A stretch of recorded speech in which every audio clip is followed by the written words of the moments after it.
जय हिंद दोस्तों। आज हम लोग पाइथागोरस परिमेय पढ़ने जा रहे हैं। इसको हम लोग सिद्ध करेंगे और ये बोर्ड क्वेश्चन में जो है ये 5 नंबर के भी आता है और कई बार 2 नंबर के लिखने के लिए आ जाता है। ये थ्योरी है, इस थ्योरी को ही कई बार लिखने के लिए दे देता है। पाइथागोरस परिमेय लिखें 2 नंबर में, तो हमें 2 नंबर में रहेगा तो आपको बस यहाँ से यहाँ तक लिखना है।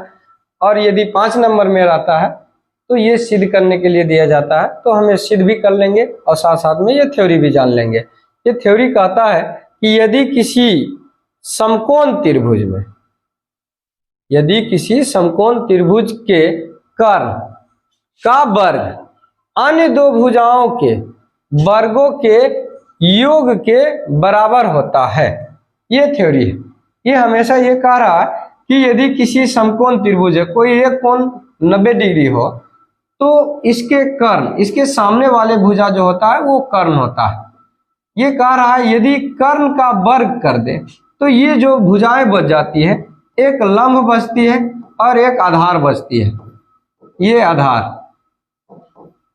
है ना, लंब और आधार। ये कह रहा है कर्ण का वर्ग अन्य 2 भुजाओं के वर्ग कर दे, ये दोनों भुजाओं का वर्ग करके ये दोनों आपस में जोड़ दे तो इसके बराबर हो जाता है। यही थ्योरी कह रहा है। एक त्रिभुज दिया हुआ है कि त्रिभुज ए बी सी एक समकोण त्रिभुज है, एक समकोण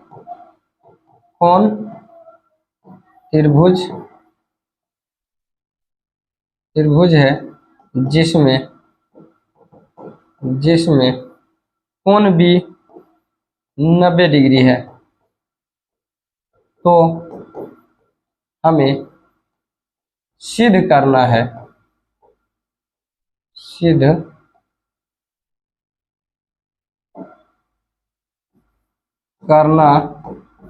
कि कर्ण का वर्ग यानी AC का वर्ग बराबर आधा यानी बाकी 2 भुजा बच गया जो AB का वर्ग योग ये जो है BC का वर्ग, ये हमें सिद्ध करना होगा। अर्थात आप इसको ब्रैकेट के अंदर रख सकते हैं। यानी ये कह रहा है कि जब हमें थ्योरी दिया रहे तो ये हमें क्या करना है कि एक त्रिभुज बना लेना, इसमें कोई भी एक कोण 90 डिग्री बना देना है। इसमें जो कोण 90 डिग्री बनाएंगे हम लोग उसको लिख देंगे यहाँ कि ये 90 डिग्री है। तो ये जो यह मान सकते हैं, हम माना कि एक त्रिभुज समकोण है जिसमें कोण भी 90 डिग्री है, तो हमें सिद्ध करना है कि यानी इसका कर्ण का वर्ग अन्य 2 भुजाओं के वर्गों के योग के बराबर होता है। तो इसमें हमें क्या करना होता है, कुछ बनावट करना होता है। तो वो हम लोग आगे जो है बनावट कर लेते हैं। ये त्रिभुज भी दिखना चाहिए, नीचे लिखेंगे बनावट। क्या करना है बनावट, इस समकोण त्रिभुज में जो है AC पर, इस भुजा पर, ये भुजा पर हमें लंब डालना है। तो लंब आप यहाँ से ही डाल सकते हैं, इसका नाम दे दीजिए D। लंब डालेंगे तो ये 90 हो जाएंगे। तो यहाँ हम लोग लिखेंगे भुजा, या डायरेक्ट आप लिख सकते हैं AD, लंब डाले हैं AC पर लंब डालें।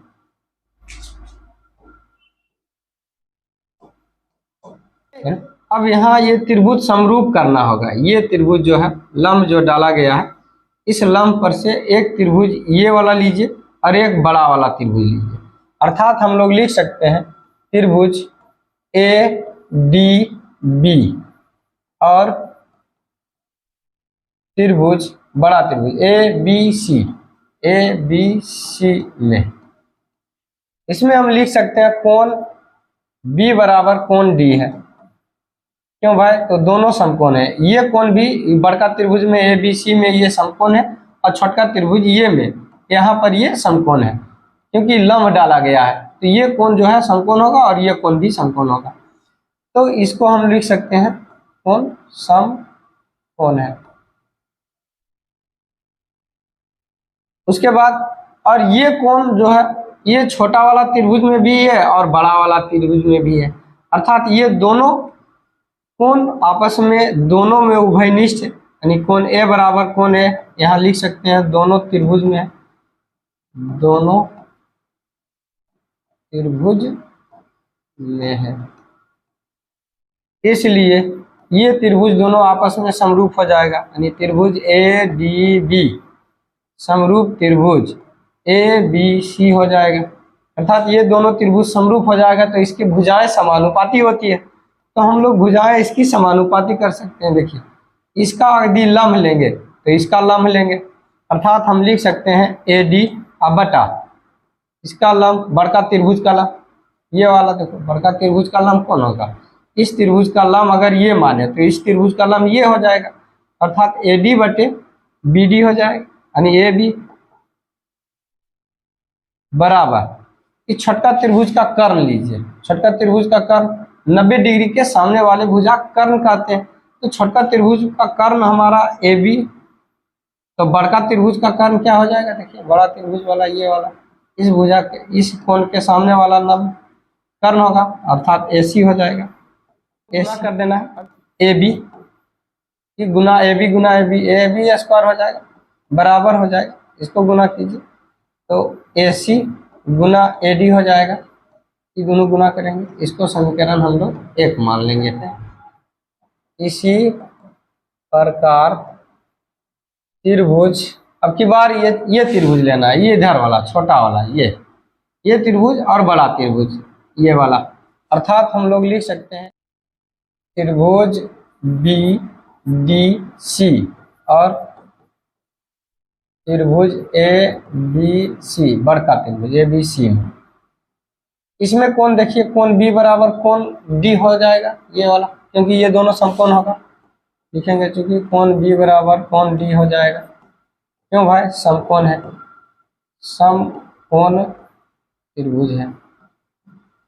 दूसरा कोण, इसमें देखिए कोण सी दोनों त्रिभुज में, छोटा त्रिभुज में भी कोण सी है और बड़ा त्रिभुज में कोण सी, अर्थात उभयनिष्ठ दोनों में है, कोण सी बराबर कोण सी, यहाँ उभयनिष्ठ लिख सकते हैं या दोनों में है, दोनों लिख लीजिए, दोनों में है। इसीलिए जो है हम लोग लिख सकते हैं ये त्रिभुज क्या हो गया, समरूप, क्योंकि दो कोण आपस में ई कोण बराबर ई कोण, ई कोण बराबर ई कोण, तो तीसरा कोण तो आपस में अपने आप बराबर हो जाता है, इसलिए त्रिभुज बी डी सी ये दोनों आपस में समरूप हो जाएगा। किसके कारण भाई, कोण से हो जाएगा, एंगल से हो जाएगा, इसलिए ये भी भुजाएं समानुपाती हो जाएगा। अब इस भुजा में देखिए ये वाला लेना है, अब इसको लेना है, ये मान लिया जाए अगर आधार है तो आधार लेंगे, ये हम लिख सकते हैं इसको सी डी, तो इस त्रिभुज का आधार बड़का त्रिभुज का आधार क्या हो जाएगा, ये हो जाएगा बी सी, बराबर इस त्रिभुज के कर्ण लेंगे तो कर्ण बी सी अब बटा बड़का त्रिभुज का कर्ण होगा ए सी, बी सी गुना बी सी, ये बी सी स्क्वायर हो जाएगा और ये हो जाएगा ए सी गुना सी डी, ये समीकरण आपका 2 हो गया।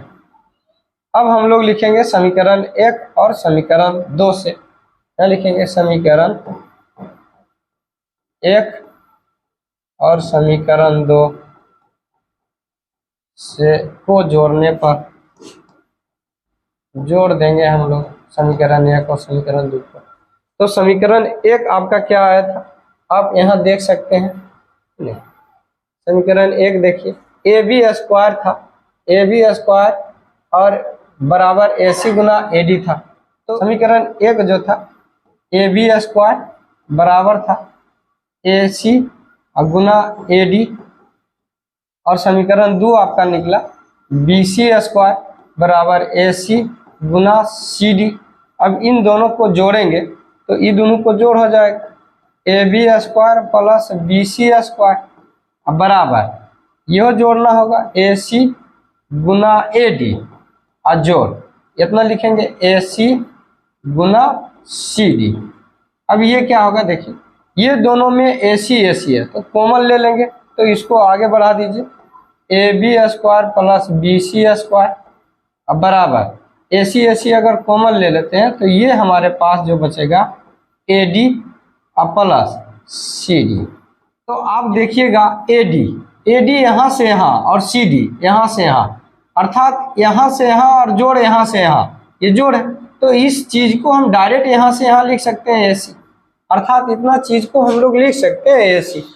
हम लोग लिख सकते हैं AB प्लस BC का स्क्वायर बराबर AC गुना इतना बराबर हम लोग डायरेक्ट लिख देंगे AC, अर्थात AC गुना AC करेंगे तो आपके पास AB square plus BC square बराबर AC गुना AC हो जाएगा AC स्क्वायर। आप इसको पहले लिख लीजिए या बाद लिखिए, उससे कोई फर्क पड़ने वाला नहीं, ये प्रूव हो गया आपका AB square plus BC square, यही हमारा प्रूव्ड हो गया। इस प्रकार आप ये पूरा स्क्रीनशॉट ले सकते हैं जो पूरा प्रूव किया गया है।